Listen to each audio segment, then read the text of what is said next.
Hi guys, my name is Becca. Welcome back to my channel. Today I'm here with another weekly reading check-in, this time for my themed week, where a random number generator chose books for me to read for the week. So let's talk about it. But before we talk about that, let's talk about the stuff that I hauled for the week. Oh god. Sorry, 1 second. The only book that I hauled was Shadows and Death by J.D. Robb. As you guys should know, if you've been watching my channel for a while, I absolutely love this series, and I'm all caught up. This is the newest one out in mass market paperback. The newest one should be coming out next month, I believe. I think sometime in February. I'm really excited for it, of course. I love the In-Death series by J.D. Robb. It's so freaking good. Over 50 books. It's well worth it. I absolutely love this series, so I had to pick up the newest one. I only own them in mass market. I tried getting them in hardback, but they're hard to find. And then when you do find them, they're just so big. Like, not in terms of length, but just, they don't fit well on my shelves, and it's easier to collect them in mass market. So that's what I do. Again, there's over 50 books, so obviously I'm just going to collect them in mass market. For the video game that I actually hauled this week, that is Super Mario 3D All-Stars. This has 3 games: Super Mario 64, Super Mario Sunshine, and Super Mario Galaxy. I'm really excited that I got this. I've been wanting this for months, ever since it first came out, but I never got it, and then I asked for it for Christmas, didn't get it. It's fine. So I just decided to pick this up myself, because I do know this is a limited run. Once it's gone, it's gone. So, had to pick that up. And then I actually also bought a reading journal for the year. This is from the company Kunitsa? Oh god. It's designed in Los Angeles. And it's really beautiful. It's pink. Love that. And then, like, you get a belongs to page. And then there are quotes. Like, that's from Oprah Winfrey. There's index pages. And even, like, kind of shows you what's inside, which is really nice. So it gives you a little table of contents. And then you have a daily reading tracker. And you get pages that are like reading challenges, so you can just put how many books you want to read for that challenge and then just fill it in there. And then you have your books to read page, and you have a few pages of those. And then you just get pages that are just to read, which is good because, like, you know, make many a TBR. And then you also have books finished page, so you have where you can just fill in with that and like colored in stuff. And then you have the actual, you can just put the name of the book, the author, and then the rating. And then you get a few pages of that. And then it's just literally more pages of that. And then you have your favorite book section, which is really good. What I really like about this one is the did not finish section. Because I've been DNFing books quite a bit this in the year of 2020, so yeah. So far, so good. Haven't DNF'd a book yet in 2021, but you know, you never know. And then you have books lent out and books borrowed, so that's really good. I don't lend out books, really, but you know, if I did, I could track that. I do get books from the library. Though, I mean, I did before my library pretty much shut down. I do still have books from the library on my shelves. I am going to just take those back.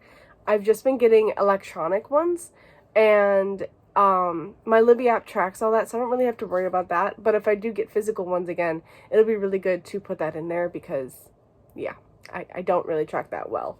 I could just go on the site, but sometimes I forget, and you never know. And then you have review pages. So you just do a title, author, genre, like it literally asks you for everything: start date, finish date, and then just like your overall feelings, what you thought about the book, what was the most interesting, what are you going to take away from the book, and then you can literally just put a whole page of thoughts and quotes. And yeah, I think that's, yeah, there's like all the rest of it is that. Yeah. So I really, really like this, and I'm gonna try and fill this in throughout the year. Some of it's not gonna be as good, like the to read ones is gonna be fine, but like I don't think I have one for every month, so I'm not gonna be able to do that. The reading challenge, I don't know. I mean, I was gonna say like maybe I could do it for each like themed week, but then that won't work because there's not that many. The book's finished. I'm gonna have like the favorite books I'm gonna fill in. The daily reading tracker is really good. Then again though, I read every day. Like I always try and read every day, so maybe I won't be filling that in as much. I don't know. But the favorite books, the DNFs, because I want to keep tracking DNFs, especially since I don't really track them much in Goodreads. Goodreads doesn't have a DNF button, so that's fine. Still am a little salty about that. I really think that they should have a button for DNF, but it's fine. So sometimes like, so for Goodreads, I won't really put in that I'm reading a book until I'm like kind of far in and feel like I'm really going to enjoy it, because I feel like I'm going to just DNF it. I don't want that in there because it goes to my overall books that I've read for the year, and then I have to like really try and figure out how many books I've read for the year instead of just being able to just go straight to the number. You understand? So yeah. Okay, so that's it for that. Now we can talk about the books. So in the TBR, the random number generator chose these 4 books for me to read. And the only one that I didn't get to was 20s Girl by Sophie Kinsella. I did read the first chapter. I don't know how I feel about it. To be completely honest, I'm not entirely sold on the first chapter. I don't really like the character much. It's not that funny, but hey, you know what? I might give it another shot later on. I'm just, I don't know. I don't know. Like, already, I could just tell, like, I'm not really gonna find this funny. If I am, I'm just gonna be annoyed, and so I might just unhaul it. I'm not entirely sure yet. Maybe I'll give it another chapter, see how it goes, and then we'll see. But I know this is about a woman named Laura who has an overactive imagination. She goes to the funeral of her great aunt Sadie that she's never even met, and then I think the ghost of Sadie comes. She sees the ghost of Sadie, and then yeah, they get to talking. That's about it. I don't know. I didn't read it, so. So for the other 3 books, we'll just go in order of the ones that I read first. So, The Loneliest Girl in the Universe by Lauren James. I did finish this one first. And so this is sci-fi. Okay. This is about a girl who's born in a spaceship, like miles and how do I say it? Light years away from Earth. And she's headed to another planet to try and make Earth 2, to, try and what's it called? Try and find another place that'll be habitable for humanity.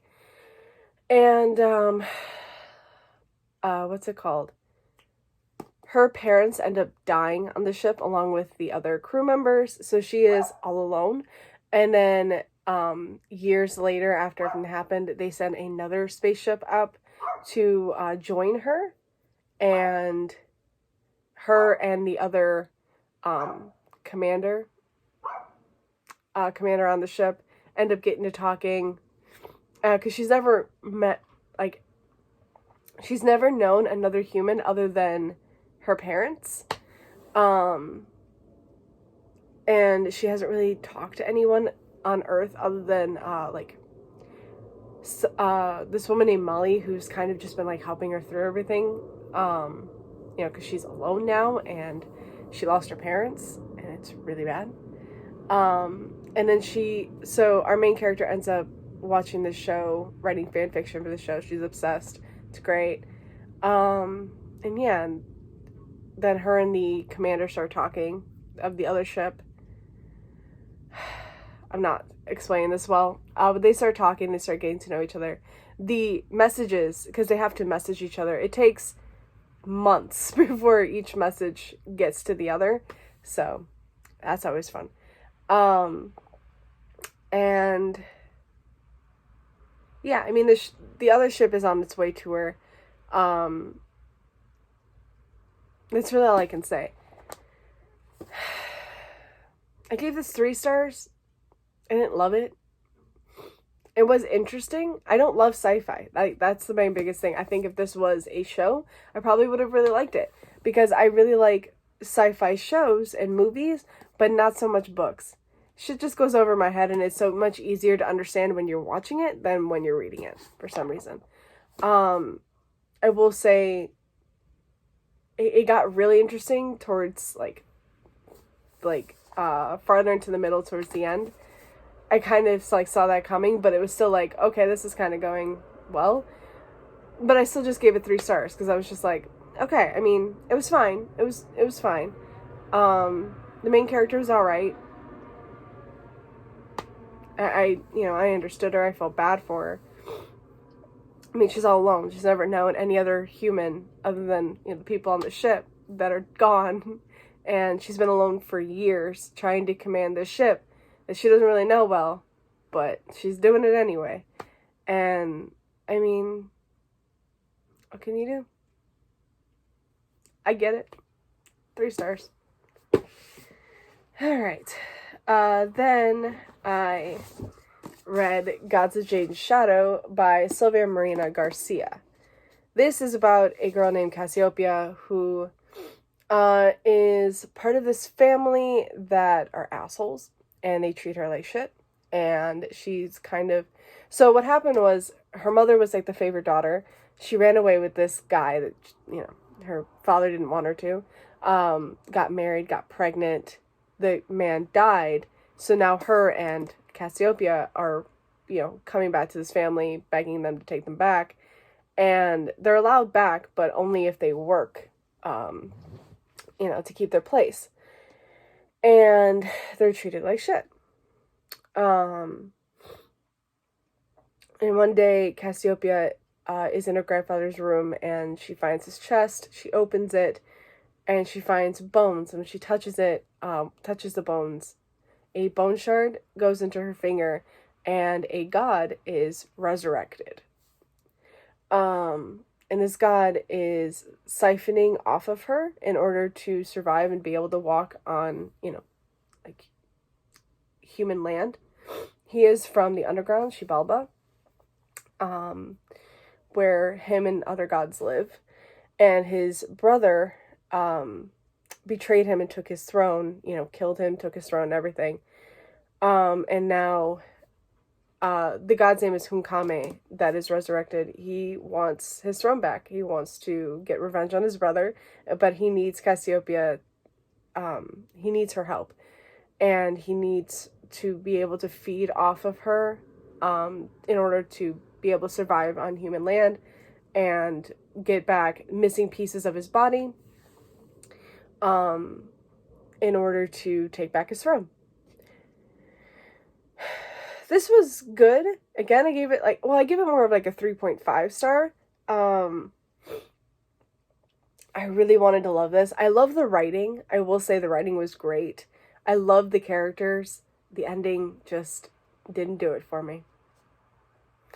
I think if the ending was just a little bit better, I would have given it a 4 star. It was still really good throughout. I still really enjoyed it. But that ending, I just wanted something more. And, that's me. That's me personally. I understand 100% why people love this. I just, man, I wanted that ending to be better. That's just me. And not better, but just go in a different way. That's just me. It was still really good. I love, the Mayan mythology and everything about it. That was great. He is a Mayan god of death, so cool. And yeah, I really like Cassiopeia. I like that she is, she doesn't really take shit. She just won't, because she's been treated awful pretty much her entire life because of her cousin and her aunts and her grandfather, like, they've all just treated her awfully. And you come to understand why. Also, Martine, her cousin, you also get chapters from him because Hunkame's brother, the one who betrayed him, is getting Martine's help in order to stop Cassiopeia and Hunkame. So, yeah. This was good. I gave it 3.5 stars. I just wish it had gone a different way, but it's fine. It's fine. I really love the mythology aspect of it. I really like the writing. That was so good. It just, yeah. And then I listened to The Wife Between Us by Greer Hendricks and Sarah Pekkanen.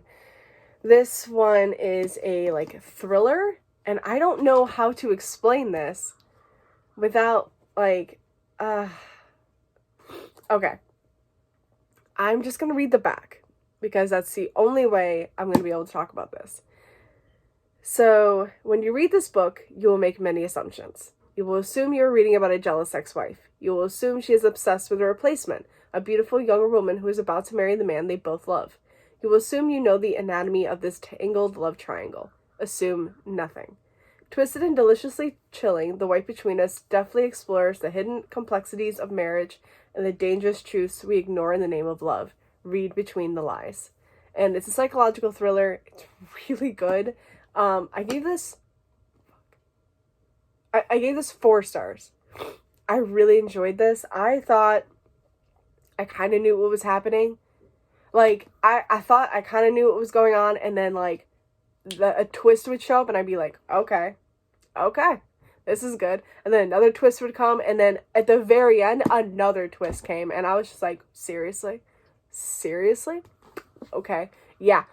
Assume nothing. Like, seriously, don't assume a damn thing, because it was just, I really enjoyed this. Oh my god, I really enjoyed the audiobook. I thought the audiobook did a fantastic job for this. Wow, I was, like, it even says, okay, so Publishers Weekly said a jaw-dropping psychological thriller, unforgettable twists, leads to shocking revelations all the way through to the epilogue. No fucking joke. That epilogue, I was like, are you freaking kidding? Holy crap. It was so good. 4 stars. I loved the characters. Oh my god, the twists were insane. I thought I knew what was going on. No, never. It was so good. That was great. And then, as well throughout the week, I did have to read another book other than those, because I am participating in the Star Wars Canon Challenge, so I had to read Master and Apprentice by Claudia Gray. This is the second book in the Star Wars Canon Challenge that we're reading, and this follows Qui-Gon Jinn and Obi-Wan Kenobi before Phantom Menace. So Obi-Wan is still kind of younger, and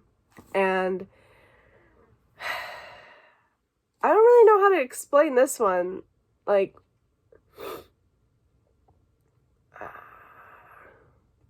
so Qui-Gon and Obi-Wan don't, like, they're still coming to grips with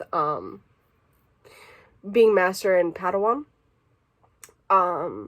They don't necessarily, like, you know, in A Phantom Menace, if you've watched Star Wars, if you know what I'm talking about, they kind of are solidified. In this, they're not. So not until the very end do you actually get them to really become solidified as Master and Apprentice.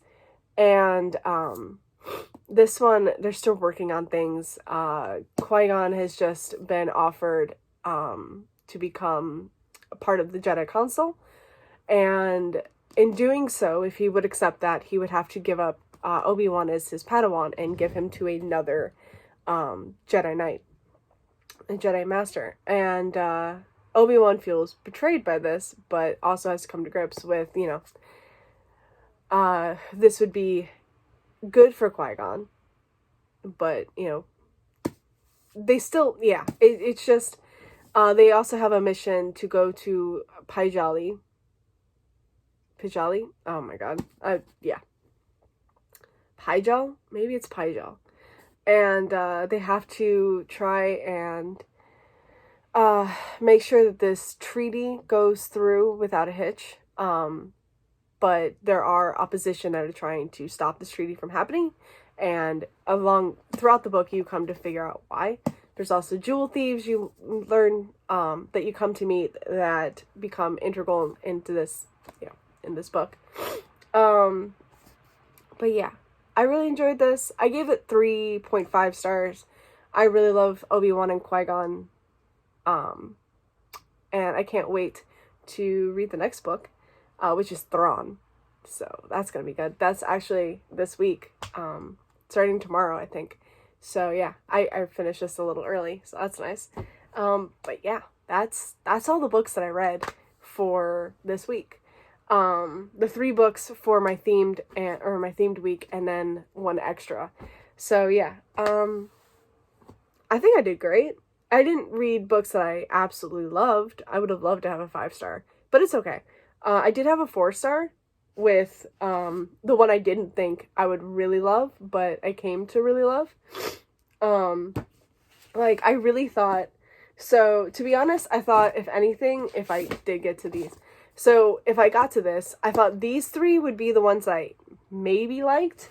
This one I would love. And then, well, because I had to read this one, I would really enjoy. And to be honest, I mean, this is the only one that I gave more than a, 3.5 star to. So, that was fine. And I didn't even really get to this, because I really wasn't liking that at all. So, we'll see how I feel about that if I ever get back to it. But that's it for me today, guys. Thank you guys so much for watching. I hope you enjoyed this video, and I will see you again with another. Bye, guys. Happy reading, and stay safe.